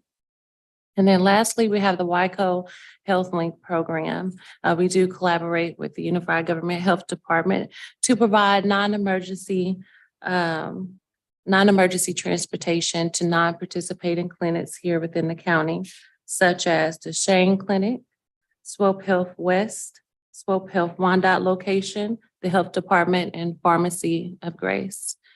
And as you see this QR code, you are more than welcome to scan this code to take a look at our new and improved webpage for the Transportation Department. Question? Yes, go ahead. Mr. Bynum has a question, and I also, if you're following along in the agenda, you've already realized I made a mistake because I jumped to number 4. We are on number 3. Sorry if you got excited. We are on number 3, and Commissioner Bynum has a question. Would you talk more about item C, Red KC on demand micro transit? I think I heard you call it Iris. Yes, this microtransit service, but Iris is actually an app that you can download on your phone. We used to use Translock, but we've replaced Translock with Iris. So just like Uber, you'll download Iris onto your phone and reserve your ride. In the past, the public was not allowed to reserve same-day bookings. With Iris, this is absolutely phenomenal. It's a routing model that's used regional wide, by KCATA and some of our other regional partners such as Leavenworth County, Liberty, Gladstone, Downtown Plaza area. So all of the other municipalities actually use Iris, and the great benefit of Iris is no matter where you are, you can reserve a ride within that zoned area if they're using, if that area is zoned and they're using Iris to support it. So for us, Wyandotte County, we are using Iris to support the Midtown area, which is 78th to 635. So that's west, west to east, and then south 42nd to Parallel Parkway, and that is south to north. So I have to live in those boundaries, or my trip has to be in those boundaries? You don't necessarily have to live, but your trip must be within the boundaries. So wherever your pickup and drop off is, it must be within that boundary. You could be at a friend's house or a family member. And if you need a ride within that zone, we can transport you. And the great benefit to microtransit is that we ensure that there is fixed route services in the area. So Midtown, for the Midtown zone, we connect the public to the 47th Street Transit Center, which is better known as Indian Springs. And we also transport passengers to the Merriam Town Center off of Johnson Drive. So when we say here that it operates in a 20-mile radius, do you mean the perimeter of those boundaries? as Yes, ma'am. well? Yes, Commissioner. Roughly 380, about 3. Oh, the total program. Even the total program. I'm sorry, it's $3 per ride per person. Yeah. Yeah, it's affordable, but passengers used to pay $1.50 per person per ride, and we have increased it to $3 to match other municipalities. And it's a pilot program, right? No, actually, our Midtown zone is permanent. We do have two pilot programs that will launch for microtransit using Iris. Yes. It's a great addition to public transit. Absolutely. Matter of fact, it's quite popular. Operating. The Midtown zone has been operating for quite some time, I will say that, but I can get you the exact year. More than a year? Oh, yes. Yeah, the Unified Government Transportation Department has provided microtransit services to the community for over 5 years. I do believe we missed the mark on advertising and marketing. So we're definitely pushing forward with advertising and marketing, collaborating with our strategic communications team to really get the word out, because this is beneficial to students for Kansas City, Kansas Community College, even the high schools within that zone, job access, healthcare. It's great. Yeah, because this is Amazon. Oh yeah, Amazon. We have a lot of pickup and drop offs at Amazon. So certainly you could share with the committee or even the full commission, like what it has the ridership been? Because I'm embarrassed to tell you that I've been unaware that this service has been available all this time. I mean, I've been fully aware of Pride KC Freedom and, the things that we've got in place for folks with disabilities and things like that. But this particular micro transit service has completely. So I'm glad to hear about it. Yes, I'm glad to present that information, and I hope in the future that I could come back to standing committee or full commission and give you all a general overview of all of our services and go over the data analysis. Any other question? Okay. So now we'll jump into 3 projects that I am officially asking ARPA funds to support our match requirement. The first one is the 7th Street Corridor project. So the 7th Street Corridor project was actually funded by Surface Transportation Program funds, better known as STP, by the Federal Transportation Administration, better known as FTA, as I move forward using the acronyms. So for the 7th Street Corridor project, we will collaborate with KCATA, and they've already completed the RFP to move forward on this project. We will receive new sidewalks. This project will enhance the service area from 7th and Minnesota to 41st and Rainbow.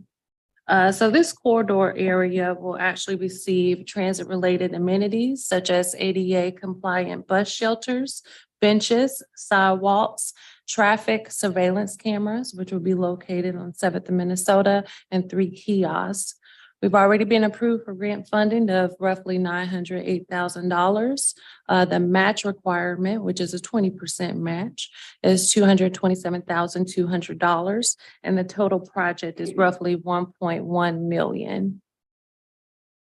Oh, and then lastly, we will finally upgrade our existing 7th and Minnesota Winkler clock.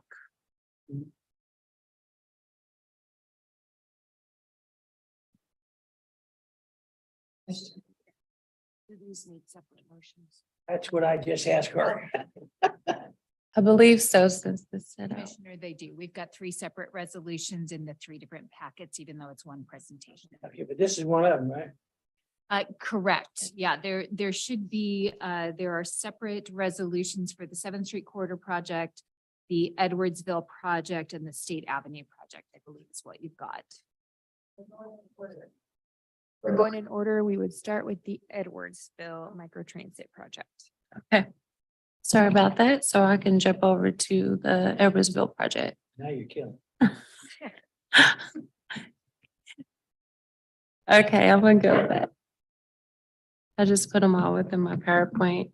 So let's start in order. Item number 3 for the Edwardsville project. Any other questions before I get started? Okay. So for the Edwardsville project, we were actually funded by KDOT funds for the Access Innovation Collaboration Grant, better known as AIC. We were approved for 6 projects, and I have them listed on the PowerPoint here, but we are in need of match requirement for the Edwardsville microtransit expansion. And just to jump into the microtransit expansion, and for clarity purposes, the amounts that you see include match for each project. But again, we need assistance match requirement only for the Edwardsville. And I can talk about each project if you like, each approved KDOT project, but this is that the previous projects are not a part of the item number 3 resolution that I'm requesting funds for. So for the AIC match, we received grant fund of roughly $394,000. We're requesting match of $43,800 for a total allocation of $437,000. You're welcome to scan the QR code to take a look at the microtransit zone. So this zone is going to be a great benefit to our county. It does support Edwardsville and expands to the Legends area, supporting Urban Outfitters and other Legends businesses. It creates job access, healthcare. We're connecting folks to the Walmart location. So this route by itself actually connects to the 101 State Avenue stop, and the 101 State Avenue stop frequency is every 30 minutes, and we can transport passengers along State Avenue to 47th Transit Center, where they can take another transit service as well, including our Midtown microtransit service. So just to highlight a couple businesses in the area that we will support, it would be INS International, Office Depot, FedEx, Urban Outfitters, Bass Pro, Children's Mercy, Menards, so many others. So again, it definitely promotes and support job access in our community, healthcare access, and grocery access.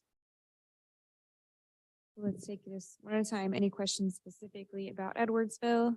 This is the average rule. This is the Edwards. This is item number 3 on our agenda, Edwardsville microtransit. Motion for approval. I have a motion. Bynum, second. I have a second from Commissioner Bynum. Clerk, is there anyone online looking to comment? No. Anyone here from the public wishing to comment? You should tell some of your Roll call on that motion, please. Roll call, Kane. Aye. Johnson. Aye. Bynum. Aye. Hartley. Aye. They go for Thanks so much. approval. Okay. Number 4 on our agenda is the 7th Street corridor improvements, also utilizing ARPA funds as match. Move to approve. Second. A motion and a second. Clerk, anyone online looking to comment? No hands are raised. Anyone here in person? All right, roll call on that motion. Roll call, Kane. Aye. Johnson. Aye. Bynum. Aye. Hartley. Aye. Motion carries. Our last of this set of items is item number 5, the State Avenue Transit enhancements, also utilizing that ARPA match. Move for approval. Johnson, second. Motion in some seconds. Anyone looking to comment online? No hands are raised. Anyone here in person? Roll call, please. Roll call, Kane. Aye. Johnson. Aye. Bynum. Aye. Hartley. Aye. Motion carries. Right. You have a question. Thank you. Thank you for everything you're doing. Really appreciate it. The enhancements are exciting. The question I have is, can you give us an update on the Fairfax micro transit, which is a pilot? Yes. Probably gonna tell me you've been doing that for 5 years. No. No. Actually, we were approved federal, not federal, but funding dollars to support pilot zone, which is the Northeast zone. So with this zone, we actually plan to provide services from Central Avenue to Fairfax, north to south, and from North 38th Street to Levy Road, connecting our public to the 7th Street Transit Center for other fixed route connections to Kansas City, Missouri, and Johnson County. I will tell you right now, I'm collaborating with the procurement team to go out for RFP so we can connect the service to our Midtown zone, which again would be a wonderful benefit to the county, because then you would be able to use Midtown zone from 75th all the way to 7th Street. So we definitely look forward to it, and we're immensely excited to implement this new route. You said central to Fairfax. Yes, North to south. that's And correct. then what did you say? West? 38th to Oh, it would be 38th Street to Levy Road. Levy Road. Okay. Yes. Okay. So it's coming. Yes, ma'am. Yes, Commissioner is coming. Coming soon, near you. Download Iris, please. All right. Thank you all. All right. Commissioner? If I'm I, like, I- somebody's speaking. and I probably should have started with this, but I realize that this is Ms. Bush's first appearance for this standing committee as the permanent director for transit. She was named that in early August. She served as the interim director in the first half of 2023 and proved herself certainly more than capable in that role. And throughout of her career with the UG, she's been in aging, she's been in budget, community development, served on the CARES team, and has a wide variety of experiences. So we were very pleased that she was able to step into this role where she leads a team of really highly dedicated people who want to serve the public in the best way that they can. So just wanted to recognize her and say congratulations and glad you're here. Congratulations. Thank you all. I appreciate the opportunity. Have a good evening. All right, item number 6 is our next item. The authority to apply for grants for the 2023 to 2024 to address building capacity for local, state, and tribal child death review and fetal infant mortality review teams through the National Center of Fatality and Review and Prevention. Good evening, Christina Van, oh, sorry.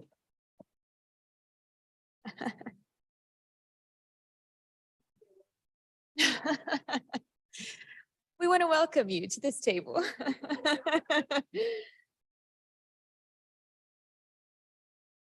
Good evening, Christina Van Cleve, Program Supervisor at the Wyandotte County Health Department.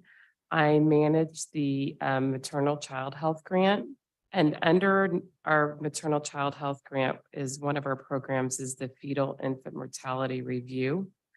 And we had for the last several years a part-time program coordinator who runs our community action team, and the National Center for Fatality Review and Prevention opened up funding opportunities, and we're requesting, we were applying for the grant and we're requesting $78,000 for this grant. So if we're awarded, we're asking this evening to allow us to accept those funds.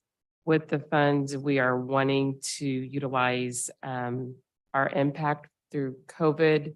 The community action team work really was put on hold. With this full-time position that we that she started in August has really done a lot of work in the last 2 months, but we really want to involve the community, individuals that can really make changes and policy changes. We want to implement enhanced family interventions and implementing an enhanced community action team.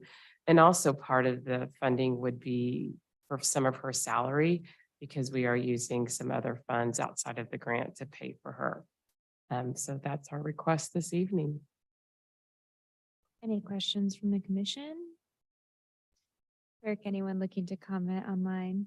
Hands are raised. Anyone here in person? I would like to accept a motion. Motion to approve acceptance of the grant should it be awarded. Did I Correct. get that right? That is correct. Johnson, second.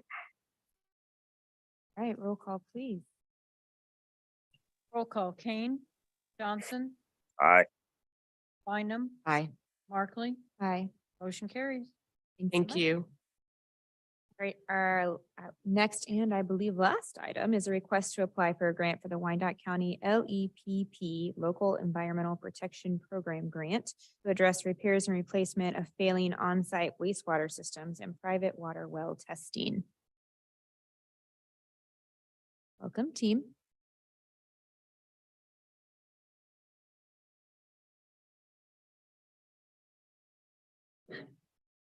Good evening. Jennifer Stewart, Environmental Health Manager with the Health Department. I have Amanda Harrop here with me. She's the Environmental Inspections Supervisor. She's just going to discuss a grant opportunity that we have. We are requesting approval to accept this grant. It's the local environmental protection program. They have offered us a grant that we would like to take. So Amanda's just going to give us a quick overview and we'll be done. Thank you. Good evening. Like Jennifer said, my name is Amanda Harrop. I'm the Environmental Inspection Supervisor. So we have been awarded an opportunity at the Wyandotte County Public Health Department to receive a $50,000 grant for a 6-month period from the Local Environmental Protection Program, which is a program that is run through KDHE.